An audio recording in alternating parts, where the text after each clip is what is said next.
My dear students, welcome back to part 2 of chapter 13, Fun with Magnets. So here we are going to learn about, okay, so so there are two types of magnets as we discussed, and we also learned about how the magnets were discovered naturally. It's a object which was readily available. It's from nature, okay.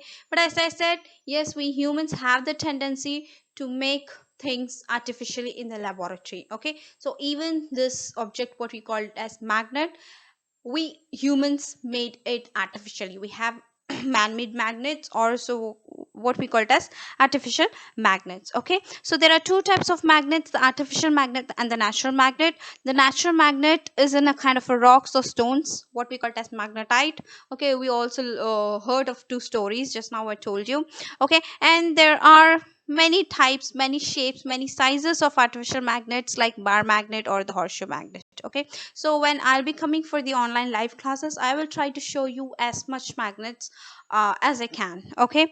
So what are natural magnets? The magnet that occurs naturally, okay. Permanent magnet, they will never lose their magnetic power, okay. So the natural magnet, it never ever loses, okay. The magnetism which is there in the natural magnet is very powerful, okay. It is a kind of a permanent magnet, okay. So it is a stone, magnetite. Can you see? This is the stone, and how this pin is going and getting attracted to the stone, okay. So this mineral is black in color and very shiny. It looks very luster when it is polished, okay. There are also some other natural magnets such as ferrite, but they are very weak, okay, as comparing to the magnetite, which is the strongest magnet. Artificial magnet, okay. So the name itself tells you it's a man-made magnet. Who discovered artificial magnet? A person called William Gilbert, okay. So the artificial magnet was first invented in the year 1600 by William Gilbert, okay. He is an English physician who proved that earth is a big magnet, and he was the first to make the artificial magnet, okay. So it is a man-made magnet. Can you see? This is the bar magnet, a ring magnet, horseshoe magnet, magnetic needle, which is used in the magnetic compass, disc magnet. There are varieties of magnet, artificial magnet, and they have extra strong magnetic power, okay. But the tendency, the permanency, it is not that good when you compare it to the natural magnet, okay. So for example, iron, steel, nickel, okay.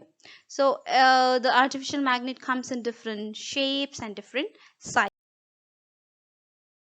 Now we discussed about the natural types of magnet, the natural and as well as the artificial. Now there are two types of artificial magnet called as temporary magnet and the permanent magnet. The temporary magnets are the electromagnetic and metals such as paper clips that become magnet when another magnet touches them, okay. We have a term called electromagnetism, we'll see, okay. Electricity plus magnetism, we'll discuss a bit later, okay. All your fridge magnet, your magnetic compass, all these are the very good examples of permanent magnet. Magnetic and non-magnetic question, oh sorry, materials. Now the question is that is bothering me: why magnet is getting attracted to certain objects and not to all, okay. Why is it so?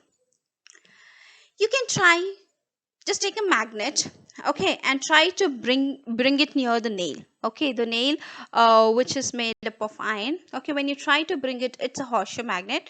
When you're just trying to bring it, it reveals the property of what?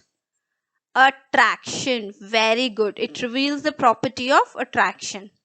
But at the same time, when you're taking the magnet to any plastic box or plastic container, okay, any wood, piece of wood, will it get attracted? No. Okay, so paper, glass, plastic, rubber, wood, it is not going to get attracted. Why? Because the property, these two properties, when it is classified as magnetic materials and the non-magnetic materials. So the magnetic materials which attracts towards a magnet, okay. So magnet will get attracts to iron, cobalt and nickel, okay. And the non-magnetic materials which doesn't get attracted to the towards the magnet is called paper, plastic, rubber, okay. And this property is what we call it as repulsion.